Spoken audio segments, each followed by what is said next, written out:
And this is a great opportunity, as you would expect. So the first thing that you can do for sure is exchange information with anyone who might be of interest to you. That information might be more general, or you might even go as far as kind of making, say, Twitter buddies with whom you exchange trade ideas. You comment the news that is coming along and think what you should do next, which can help both you and your buddy. And it goes as far, the other point of the internet is that you could really make a living from home without actually exiting. If you really are a very good trader and you find people who genuinely help you trade better, then nothing stops you from making trading, which presumably was the part-time passion, your day-to-day livelihood. And that's something which, again, didn't exist 10 to 15 years ago. Now, of course, with all opportunities come challenges. The first challenge, and one which we will talk about at quite some length today, is protecting intellectual property. And this is, I can't stress how important this is. Now, if you want to be a good, successful trader, very likely you will have to spend thousands of hours in front of your screen, working on your strategy and making sure through trial and error that you arrive at something which actually works and produces long-term consistent profits. And once you have put in all that work into it, the last thing you want is for anyone to free ride on your ideas. Once, for one, because it's not nice. And for another, it's because someone who steals your idea and has more capital than you might actually profit from your strategy and leave you out of it without you being able to do anything about it once they have stolen your intellectual property. The other point, of course, is cutting through the noise. There are 7 billion people on Earth, 2 billion of which already have internet connection. And, as you know, Facebook is free, Twitter is free, Gmail is free, it's, WordPress is free. Anyone can tell his opinion to the world, which is fine. The only issue being that, well, you might not be as interested in everyone's opinion as in, say, an expert's opinion. And last but not least, as we will discuss today, social trading, the fact that you exchange information which has to do with investments might have legal implications. For instance, whenever you're saying, I think we should now go long the Eurodollar, in some jurisdictions, such as in the UK, if you're getting paid for saying that, you would be engaging in the provision of investment advice, which is a regulated activity, and you might be in trouble if you don't hold the permissions to be able to provide such investment advice.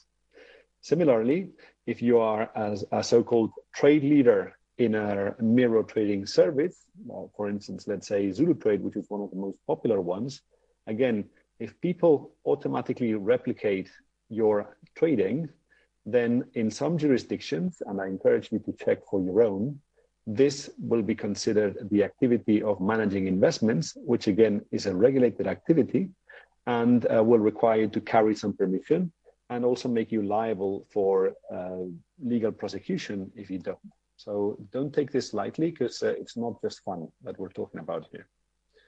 Now, the other part of people who's involved here is, both active traders who want to make their own decisions, but at times you might choose to say, well, instead of trading myself, I might want to listen or actually even copy someone who is an expert. And that is a great opportunity for investors, because the arrival of the internet has created millions of talents who are now trading the markets, much more than, say, 15 years ago, where only bank employees traded.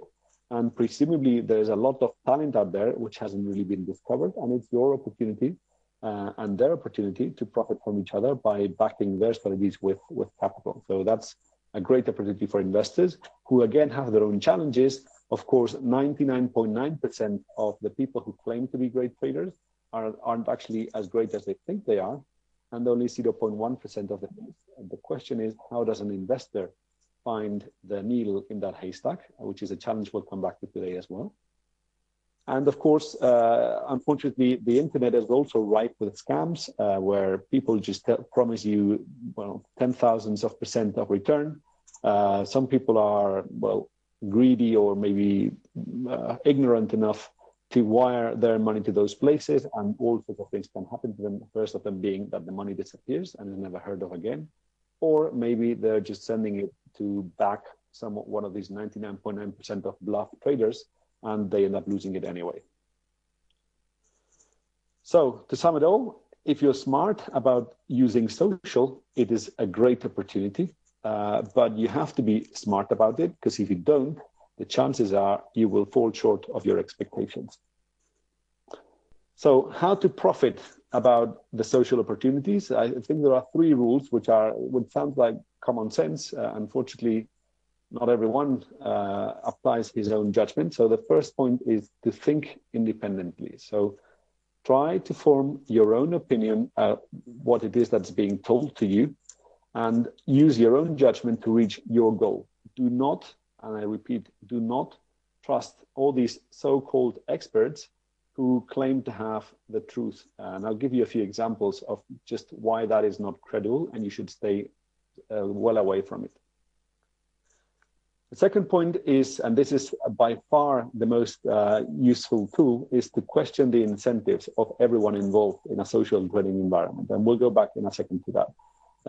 The answer you have to provide before you choose a provider is, what do all the others involved in it get out of it? And last but not least, analyze what people do, not what they say, because normally people do something and say something different to what they do. And I'll come back to that as well in a second. Using those 3 will keep you safe and help you profit socially. Fail any of those 3, and chances are, as I said, you're in trouble.